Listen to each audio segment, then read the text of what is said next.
Hello बच्चों, एक बार फिर से आपका हमारे चैनल पर स्वागत है। पिछली क्लास में हमने एक्सरसाइज 1.1 के इंट्रोडक्शन की बात की थी। आज हम एक्सरसाइज 1.1 का सॉल्यूशन करेंगे। ठीक है, चलिए सॉल्यूशन में पहला क्वेश्चन है। जैसा कि पहला क्वेश्चन है उसमें ढेर सारे क्वेश्चंस हैं, नाइन क्वेश्चंस हैं। इसमें आपको बताना है कि कौन सा संग्रह समुच्चय है और कौन सा संग्रह समुच्चय नहीं है।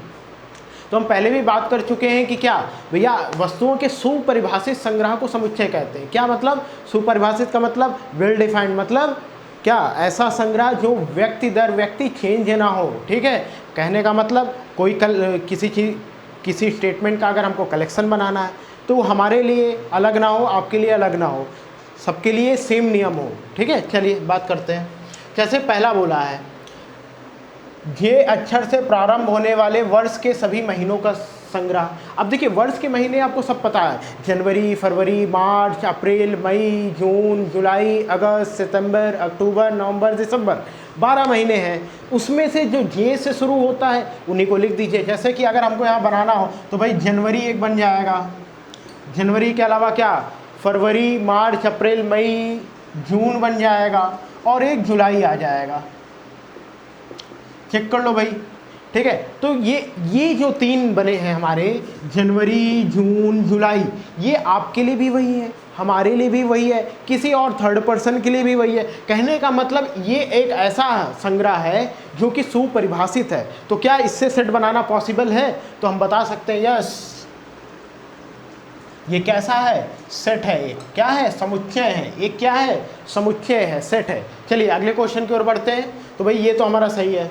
दूसरा देखिए, भारत के 10 सबसे अधिक प्रतिभाशाली लेखकों का संग्रह। भारत के 10 सबसे अधिक प्रतिभाशाली। अब देखिए अगर आपसे हम प्रतिभाशाली लेखकों का संग्रह बनाने के लिए कहें तो इसके लिए कोई निश्चित रूल नहीं है, कोई निश्चित मापदंड नहीं है जिससे आप किसी लेखक को बता सको कि वो प्रतिभाशाली है या नहीं। कहने का मतलब ये है, जैसे हमको लगता है कि प्रेमचंद एक प्रतिभाशाली लेखक थे, आप कहोगे सर हमारी लिस्ट में प्रेमचंद नहीं, हमारी लिस्ट में ये आएंगे। तो कहने का मतलब यहाँ भी आपका कलेक्शन क्या हो जाएगा? डिफरेंट हो जाएगा। भाई साउथ में जाएंगे तो वो कुछ और लेखकों के नाम आपको बताएंगे, कहेंगे नहीं ये सबसे अधिक प्रतिभाशाली है। तो डिपेंड ये कर रहा है कि यहाँ कलेक्शन आपका क्या है, चेंज हो रहा है पर्सन टू पर्सन। कहने का मतलब ये है कि किसी भी लेखक के प्रतिभाशाली होने के लिए एक निश्चित मापदंड नहीं है। भाई हमारी राय में कोई लेखक प्रतिभाशाली हो सकता है और आपकी राय में नहीं हो सकता।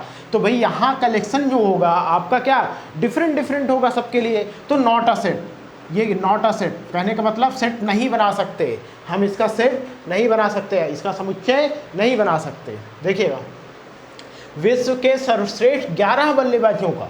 अब देखिए सर्वश्रेष्ठ 11 बल्लेबाज मापने का कोई तरीका है कि भाई हो सकता है किसी को युवराज सिंह ज़्यादा पसंद हो, किसी को धोनी ज़्यादा पसंद हो। भाई कोई अपनी लिस्ट में 11 प्लेयर्स की लिस्ट बनाए और उसमें युवराज सिंह को शामिल करे, कोई दूसरा बंदा युवराज सिंह को ना शामिल करे, वो महेंद्र सिंह धोनी को शामिल करे। कहने का मतलब ये है कि 11 बल्लेबाजों 11 सर्वश्रेष्ठ बल्लेबाजों को मापने का कोई निश्चित मापदंड नहीं है। ठीक है, तो ये भी क्या नॉट अ सेट है।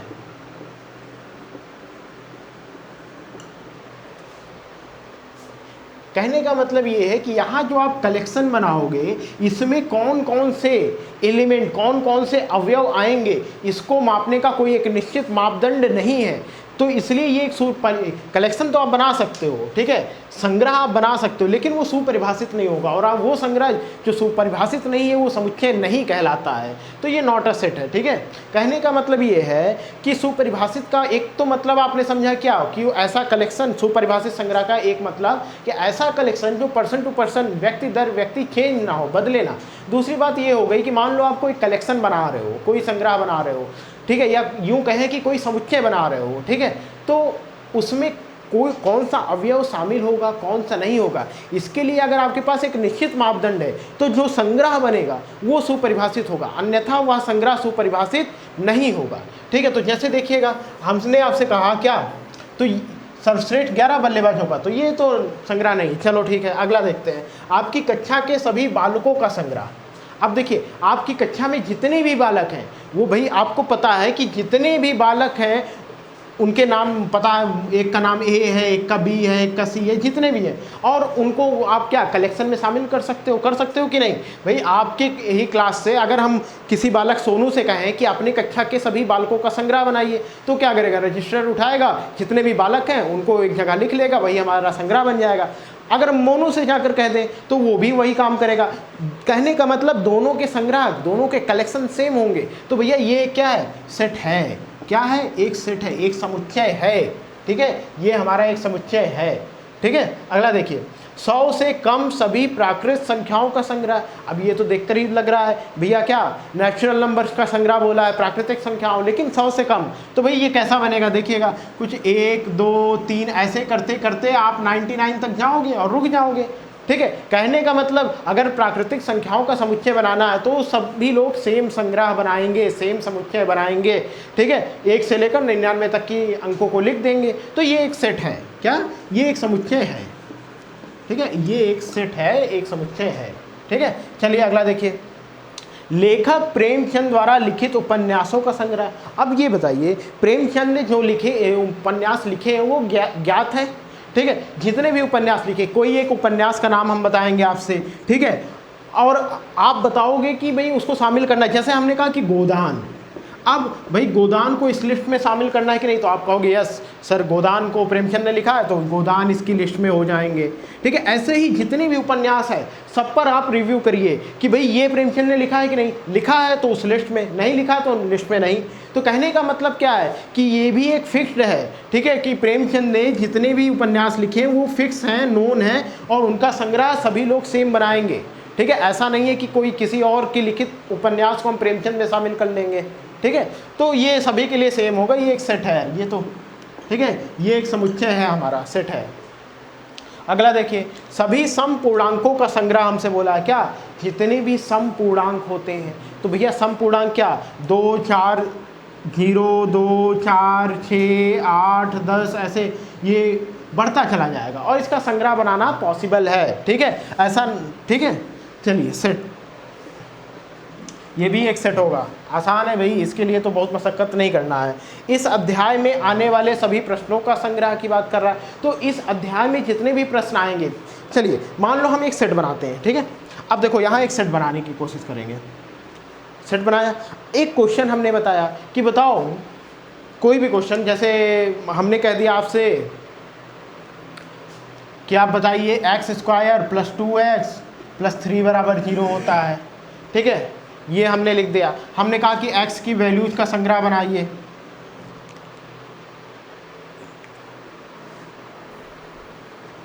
चलिए भाई अगला क्वेश्चन देखिए, इस अध्याय में आने वाले सभी प्रश्नों का संग्रह। तो चलिए जैसे हम बात करते हैं क्या इस अध्याय में, तो अगर हम आपको कोई क्वेश्चन बताएं, ठीक है, और इसका सेट बनाना है, इसका सेट बनाना है, समुच्चय बनाना है, हम आपको कोई क्वेश्चन बताते हैं, तो आप निश्चित तौर पर बता सकते हो कि इस अध्याय से है या नहीं है। भाई निश्चित मापदंड है ना कि वो कहाँ, इस अध्याय से आएगा, और सभी के लिए कलेक्शन सेम होगा। ठीक है, कहने का मतलब क्या है, इस अध्याय में जितने भी क्वेश्चंस आएंगे, ठीक है, हमने आपको एक क्वेश्चन बताया, बताओ प्राकृतिक संख्याओं का समुच्चय, तो आप झट से कह दो कि हाँ सर ये समुच्चय अध्याय का क्वेश्चन है। ठीक है, तो एक निश्चित मापदंड है हमारे पास, तो ये क्या है, ये भी एक हमारा सेट है। ठीक है, इसका समुच्चय बनाना कोई कठिन बात नहीं है, ये भी एक सेट है। ठीक है, चलिए अगला देखिए, विश्व के सबसे अधिक खतरनाक जानवरों का संग्रह। अच्छा अब ये बताओ, अगर हमको सबसे अधिक खतरनाक जानवर जानना है तो इसके लिए कोई मापदंड है कि सबसे खतरनाक कौन है? भाई शेर है कि कोबरा है कि एनाकोंडा है कि चीता है? कोई भी निश्चित मापदंड नहीं ना, किसी को किसी से, भाई लोगों को तो छिपकली से भी डर लगता है, उनके लिए छिपकली भी खतरनाक है।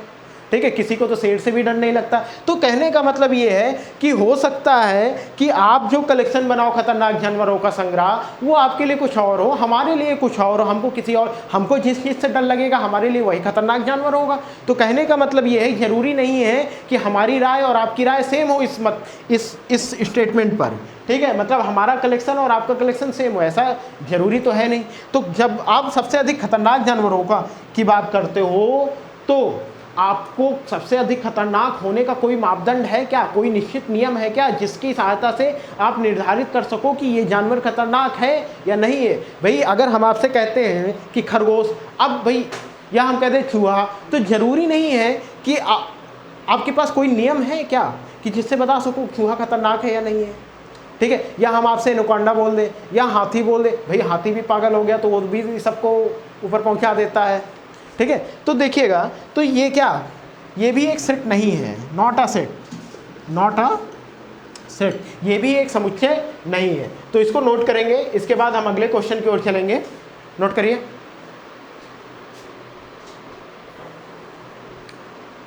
चलिए भाई अगले क्वेश्चन की ओर चलते हैं। क्वेश्चन नंबर 2 आपसे क्या कहता है, एक सेट दिया हुआ है, ठीक है, जिसमें क्या कौन कौन से अवयव हैं, 1 2 3 4 5 6।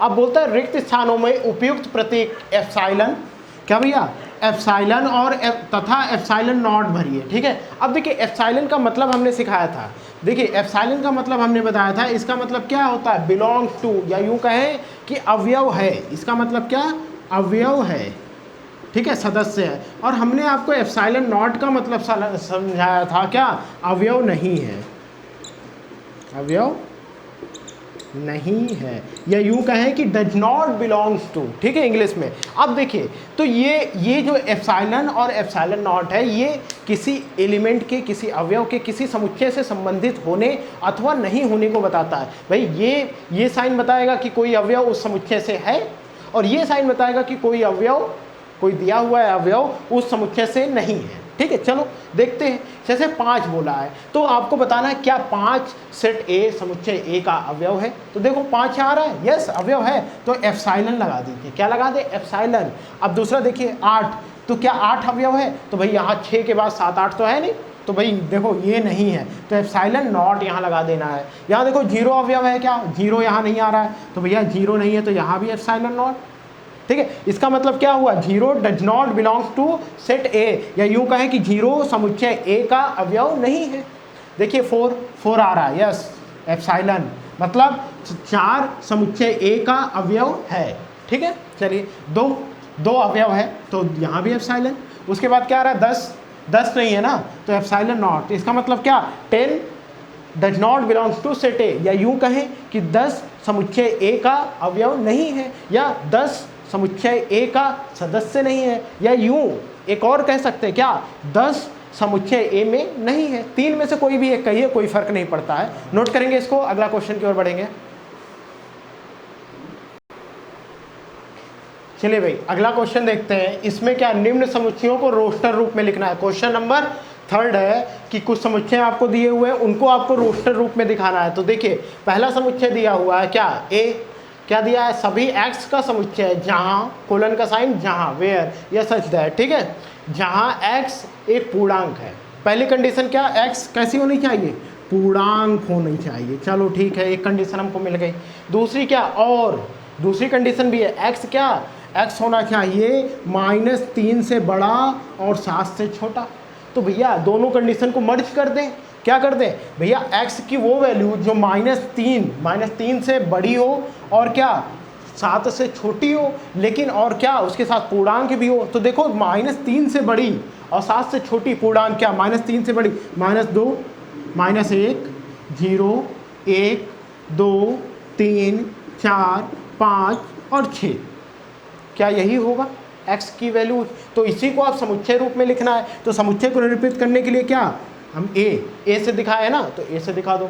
अब क्या, रोस्टर रूप में लिखना है, ये आपका समुच्चय निर्माण विधि है, सेट बिल्डर फॉर्म है, इसको रोस्टर रूप में लिखना है। देखिएगा आप बस इन्हीं अवयवों को कामा द्वारा पृथक करके लिख दीजिए बस।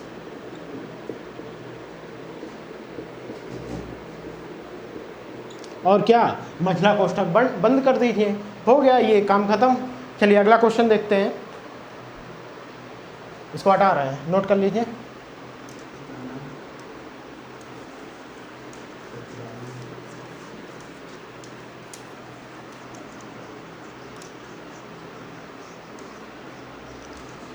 दूसरा क्वेश्चन बोलता है कोई सेट बी है, ठीक है, सभी एक्स सच दैट एक्स, यहाँ से हटा देते हैं, ठीक है, चलो इसको हटा ही देते हैं। ये बोलता है एक्स सेमीकोलन एक्स संख्या 6 से कम, क्या, संख्या 6 से कम एक प्राकृत संख्या है।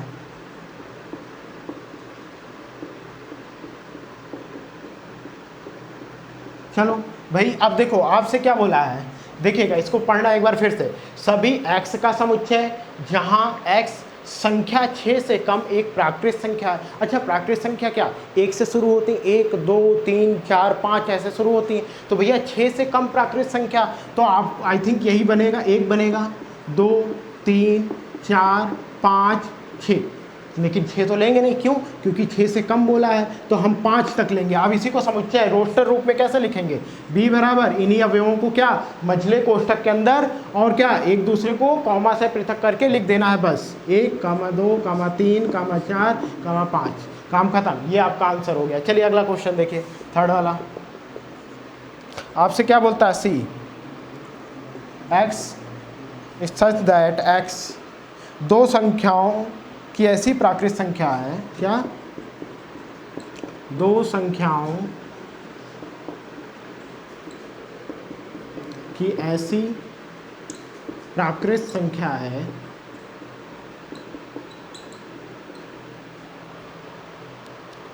जिसके अंकों का योगफल 8 है।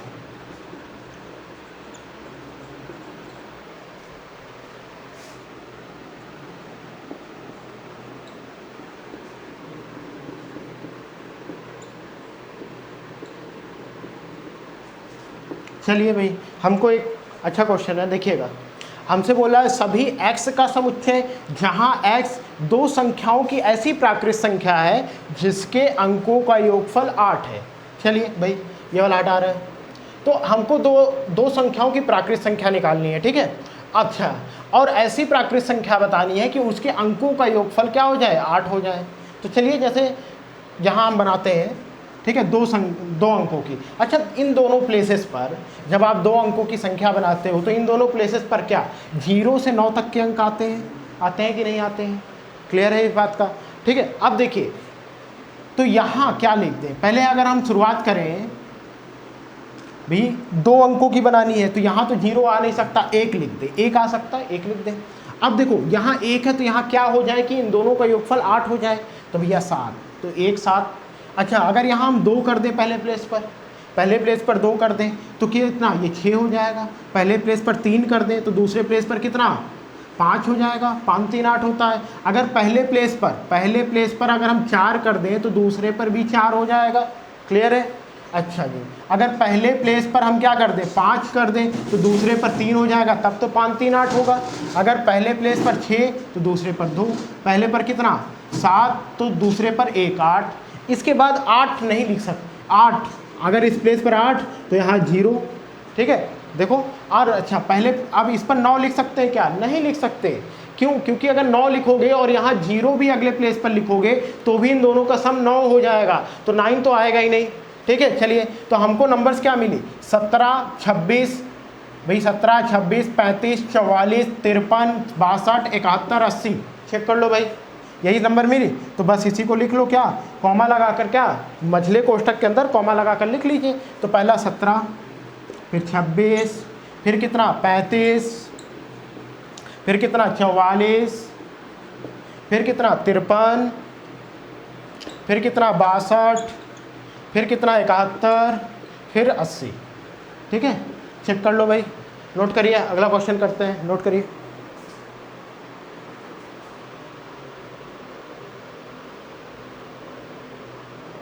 नोट करिए जल्दी।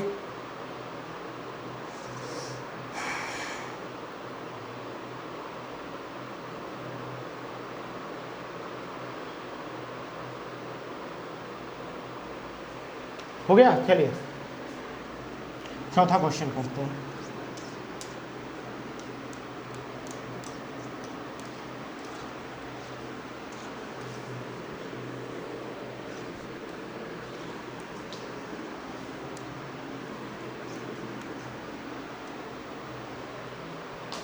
देखिए फोर्थ क्वेश्चन, फोर्थ ही है ना,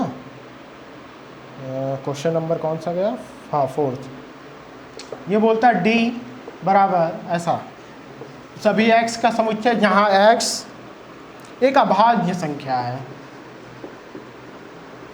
चलिए, एक अभाज्य संख्या है, ठीक है, जिसके अंक, जो संख्या 60 की भाजक है, जो संख्या 60 की भाजक है। अच्छा जी, अच्छा एक बात बताओ, इस वाक्य को पढ़कर क्या आपको ये नहीं समझ में आ रहा, पहली बात तो अभाज्य बोला है और 60 की भाजक भी हो, तो क्या 60 का अभाज्य गुणनखंड बोला है क्या? चेक करो भाई, आप प्रीवियसली गुणनखंड निकालना सीखे थे, वो भी अभाज्य गुणनखंड। तो ये यहाँ यही बात तो करना चाह रहा है क्या, 60 का अभाज्य गुणनखंड निकाल लो। कहने का मतलब 60 को का फैक्टराइजेशन कर दो और ऐसा फैक्टराइजेशन करो कि सिर्फ अभाज्य संख्याएं आए। ठीक है, चलो देखते हैं। अच्छा, अभाज्य संख्या क्या होती है? ऐसी नंबर्स जो या तो 1 से डिविजिबल हो, 1 से या खुद से डिविजिबल हो। जैसे अगर हमने 3 कह दिया, 2 कह दिया, 5 कह दिया, 8 7 कह दिया, तो ये सारी की सारी नंबर्स क्या हैं? या तो खुद से डिविजिबल है या तो 1 से विभाजित होती हैं। ठीक है, तो चलिए 60 का बनाना है। तो 60 को भाई, एक तो ट्री मेथड होता है, सिंपल सी बात है, ट्री मेथड बहुत आसान होता है। ट्री मेथड से आप अभाज्य गुणनखंड निकाल सकते हो। जैसे 60 को 2 से भाग दे दो, 30, 2 एक अभाज्य संख्या है। अब 30 को कैसे लिख सकते हैं? 2 गुणे 15 लिख सकते हैं, 2 भी एक अभाज्य। और 15 को कैसे? 3 गुणे 5, चेक कर लो। तो हम 60 को क्या लिख सकते हैं भैया? 2 गुणे 2 गुणे 3 गुणे 5, ऐसा लिख सकते हैं क्या भाई? 60 को 2 गुणे 2 गुणे 3 गुणे 5 ऐसा लिख सकते हैं क्या? बताओ, लिख सकते हैं, जाहिर सी बात है लिख सकते हैं। ठीक है, तो 60 के जो अभाज्य गुणनखंड होगा वो तो 1 2 होगा, 3 5, 2 बार आया है तो एक ही बार लिखेंगे, सेट में रिपीटेशन नहीं होता है ना। तो D बराबर क्या? इसका अभाज्य गुणनखंड 2 2 3 5, काम खत्म। ठीक है, आप चेक कर लो, इसके अलावा कोई भी और अभाज्य संख्या नहीं होगी जो 60 को विभाजित करेगी, आप चेक कर सकते हो। ठीक है, चलिए 5वां देखिए, क्वेश्चन नंबर 5 क्या कहता है? ई, अच्छा ई डायरेक्ट ऐसे लिख दिया इन्होंने। ट्रिग्नोमेट्री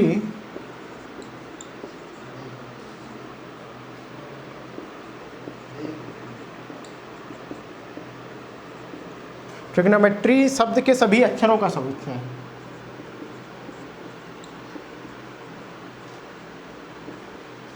इसको हटा देता हूं मैं।